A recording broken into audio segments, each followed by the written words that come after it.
The residents of Gaza have faced unimaginable horrors since October.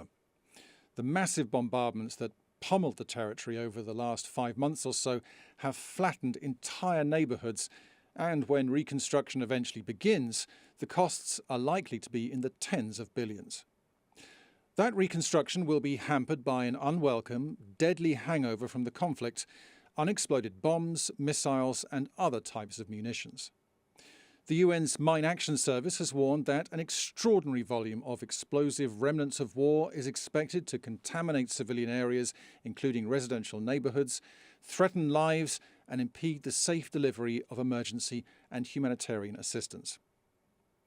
Mungo Birch is the chief of the UNMAS Mine Action Programme in Palestine, and he's joining us now from the UK. Hello, Mungo. Hello, hi. Well, thanks for being with us. And as I said, you're in charge of the Mine Action Programme in Palestine, which includes the West Bank and Gaza. Give us a bit of an overview of what the programme does. How long has it been in Gaza? So it's been in Gaza approximately 10 years.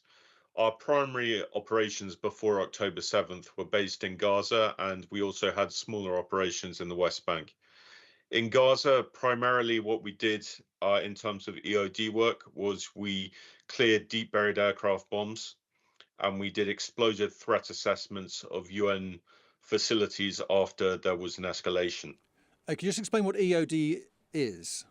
EOD is explosive ordnance disposal. So what we did when we had a deep buried aircraft bomb was we would dig down to it, and they could be between 10 and 15 meters underground. So we would dig down a shaft, and then the head of operations, a man called Paddy McCabe, would go down the shaft, remove the fuse from the bomb, rendering it safe, and then UNMAS would remove it from the hole and pass it over for destruction, which we would validate. Now, give me an idea of the volume, pre-October 7th, the volume of unexploded ordnance bombs that you were finding or were expecting to find. So we can clear, with the team we had before October 7th, we could clear about one deep buried aircraft bomb a month. So it was a month's work to clear one DBB. So we had been working on since the 2021 war between Hamas and Israel. We had had 21 deep buried aircraft bombs reported to us, and we had almost completed that work. That obviously will have been completely undone by the war since October 7th.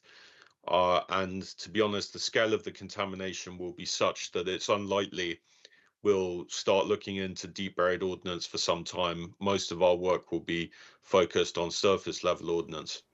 And as I suggested in the introduction, this is going to have a huge effect on the reconstruction. We know we've heard some talk already about the costs that will be involved in that and how it will happen. It's going to be a monumental task anyway, but can you give me an idea of the extent to which mine removal is going to be integral to that process? So as far as we're aware, there's no landmines in Gaza. What there is ordnance, explosive ordnance of all types, from large scale aircraft bombs down to improvised rockets and everything in between. And what there will be is we work off the rule of thumb as 10% of ordnance doesn't function as designed. So amongst the rubble, and there's now more rubble in Gaza than there is in Ukraine, there will be unexploded ordnance that needs to be cleared. So as part of the rubble removal process, which is a huge task just to clear the rubble, explosive ordnance clearance needs to be taken into account. So we're working with UNDP and also UNEP and other stakeholders to start developing a process for rubble removal and safe UXO clearance during that process. But given the timescale that you mentioned in terms of how long it takes you to remove unexploded ordnance, we're talking years and years, aren't we? Yeah, so I mean, it'll be a different time scale with the surface level ordnance, but this is years and years of work just for rubble removal and clearance of the rubble. It's a huge operation. We have no idea of the scale of the contamination in the north of Gaza because we haven't been able to do an assessment, but it's an unprecedented operation for nothing like this since, I don't know, the last major conventional war in Europe, maybe.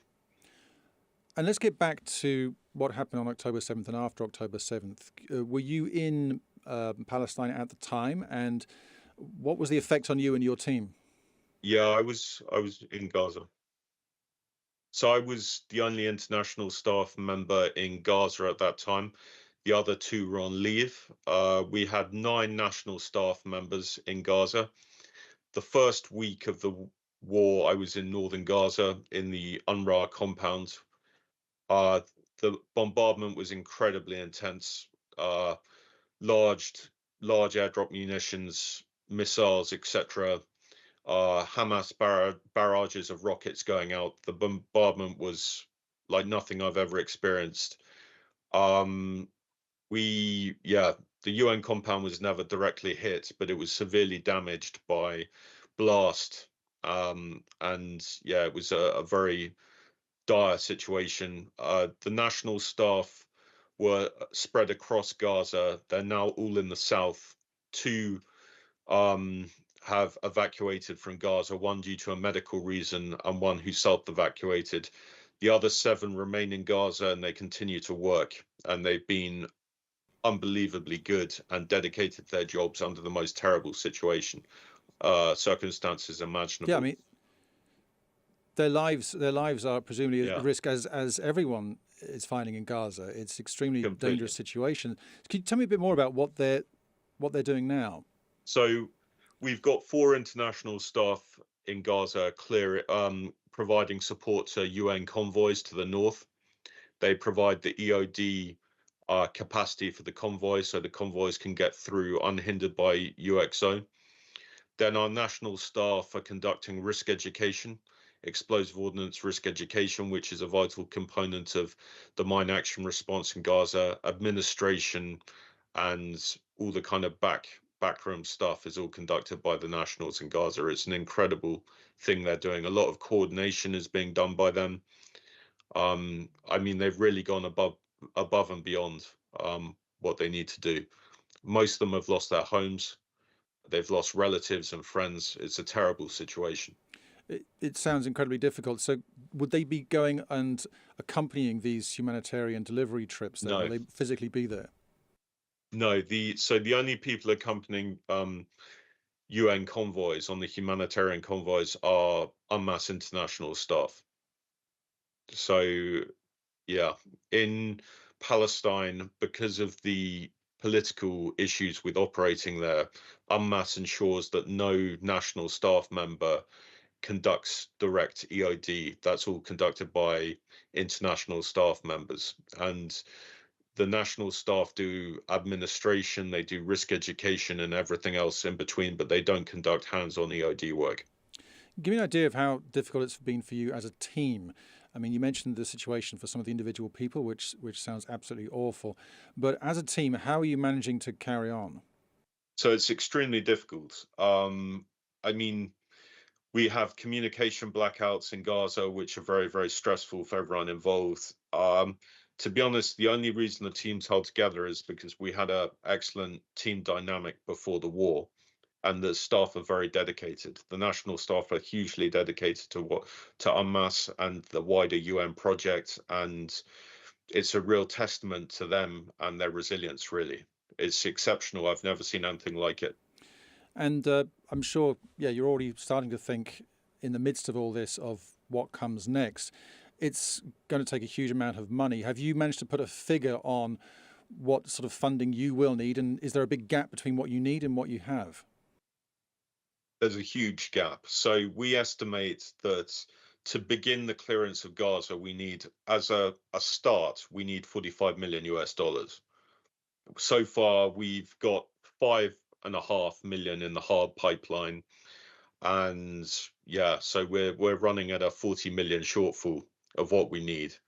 There's a huge need. Hopefully, donors will be more, open to funding once the war ends. But there's a huge funding gap, and we desperately need funds. Well, we hope that those funds will be met eventually. Mungo, thank you so much, and all the best from New York to you and your team. Thank you very much indeed.